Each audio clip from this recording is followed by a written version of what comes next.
Hi, it's Mrs. McCrory from Whitney High School. We're going to talk today about making homemade pizza dough, and it's not as tough as it sounds, but there are a couple tricks that we need to keep in mind so that we have a good experience. So what we need for this recipe is 3 cups of flour. The hard thing that's tricky about bread dough is you're going to add as much flour as you need for the dough to look right. And that's way different than like biscuits where you add in the exact right amount. So anytime I'm making a bread dough, I'm not super careful. I just put in approximately, calls for 3 cups, but I'm not gonna put in all 3 cups because it might be too much or it might be too little. So I'm gonna start with 1 cup of flour. I'm gonna put this over by the mixer and I'll add the rest in slowly as we go. The next thing I've done is I took our 1 cup of warm water and I put it in a 2-cup measuring cup so I'd be able to stir it. And hopefully you can see at the top, it's just starting to foam. So I know that my yeast is alive. And into that 1 cup of warm water, I put 1 packet of active dry yeast.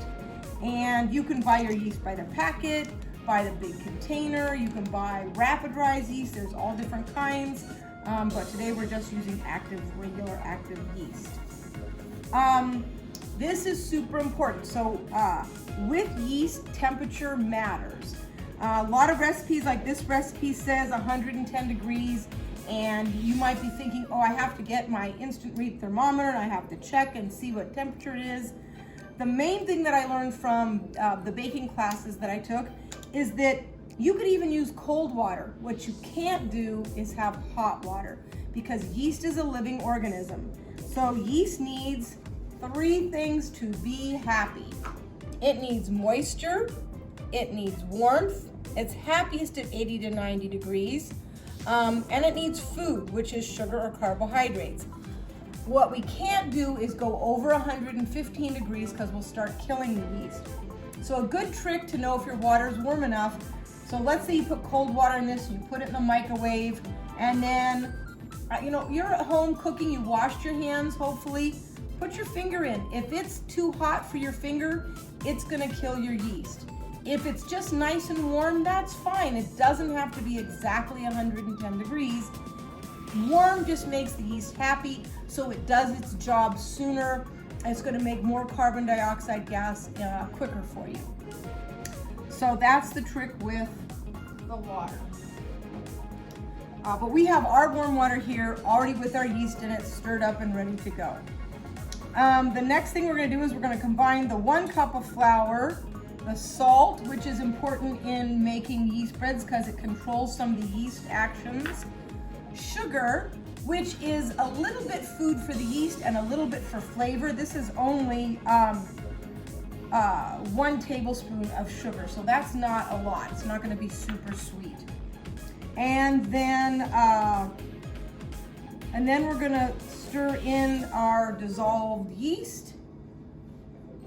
We put that right into our stuff in there, and see, I can see there's a little bit of yeast in the bottom of my cup, and so I want all of that yeast because it's going to make my bread rise. So I'm going to use my rubber scraper and make sure I get all that. If you went to go do this and you had like a chunk of yeast on the side of your cup, put another teaspoon of water in there, stir it around, make sure you get that into your bowl because that's your leavening agent. If you don't have yeast, then your bread or your pizza dough isn't gonna rise. And then the last thing we have is 2 tablespoons of regular vegetable oil. It doesn't have to be, if you only have olive oil, you could use olive oil for this. You don't wanna use olive oil for a cake, but you certainly could use olive oil for pizza dough.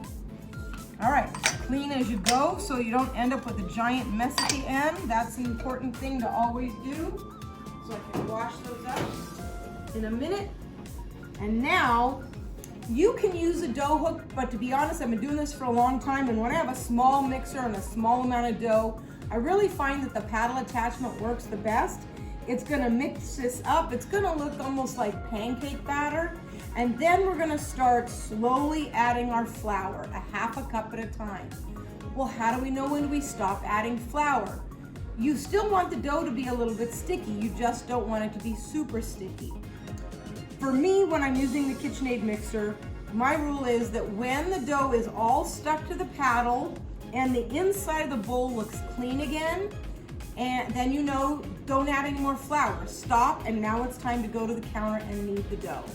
You can make bread dough without a KitchenAid mixer. People have been doing that for 1,000 years. I would say watch a YouTube video that says how to make, pizza dough from scratch, or how to make bread dough without a mixer, and that'll show you how to do it by hand. This is going to be the mixer method. I also like the mixer method because it does half of the kneading for you. So when we go to knead it, we only have to knead it for 5 minutes. Okay, so now we have our first cup of flour mixed in with the liquid ingredients. It's just been mixing a minute or two, and it just basically looks like pancake batter. What we're gonna do is we're gonna add in approximately another half cup of flour, and we're gonna continue mixing. So how do I know when to stop adding flour? If you look right now, it's really sticky and messy in there, and there's dough all around the edge. We'll know that we've put in enough flour when the dough is stuck to the paddle and the sides of the bowl are clean again. So now we're gonna put in approximately another half cup of flour and continue mixing. All right, so the mixer's doing some of the kneading for us. It's stretching out those gluten strands. Remember, whenever we put a liquid into flour and move it around, we're stretching out the gluten strands. We're getting really close. If you take a look, that's starting to look pretty darn sticky and a little bit dry. So I'm not gonna add in a half a cup this time. I'm only gonna add in a quarter cup, because one thing you don't wanna do is to make the dough too dry. That you can fix it, but it's kind of a pain. So we're gonna mix this in and see how we look. You can see the dough is really coming together. It's balling up in a ball, and it's starting to clean. Actually, looks like it's cleaning the sides of the bowl.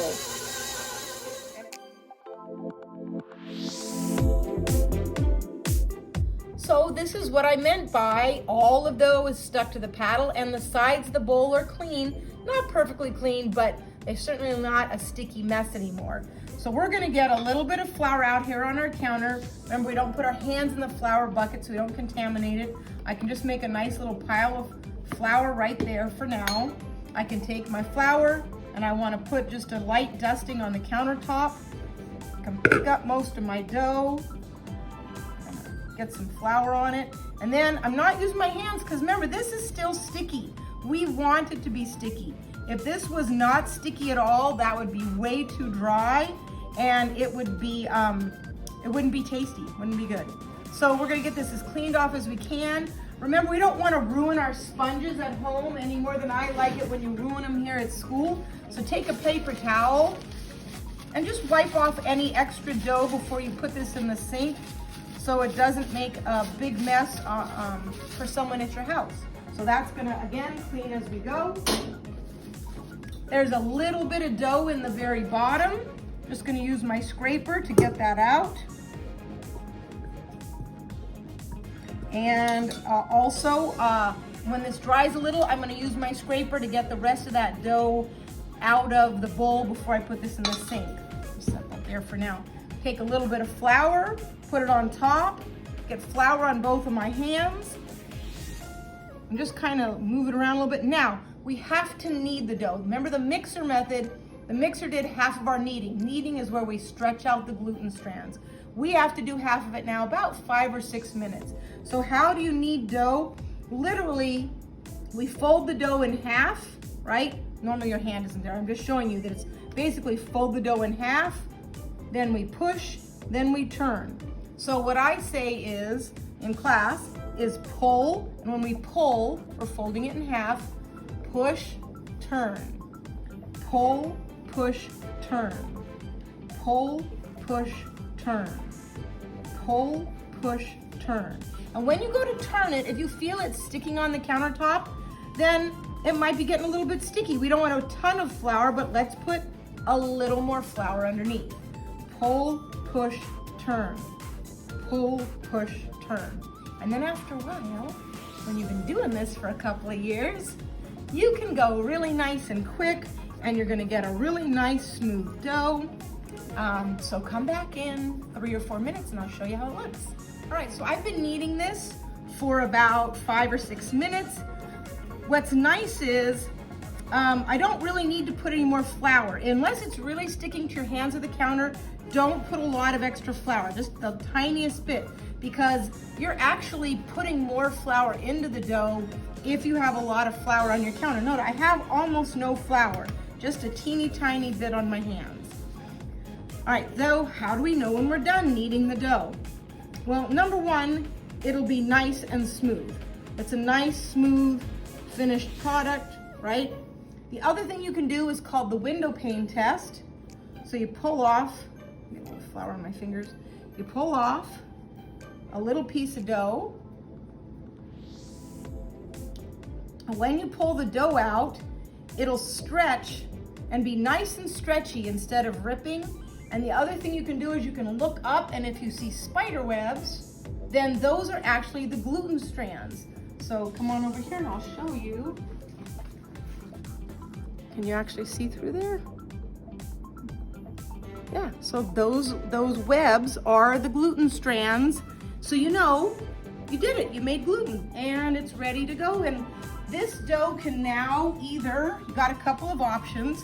Let's say you wanted to make pizza tonight, well then you could shape it into your shape and let it and then let it rise. Or if you were gonna you made the dough in the morning and you wanted to do it this afternoon, you could put this into a Ziploc bag or a plastic bucket and put it in the refrigerator for a couple of hours.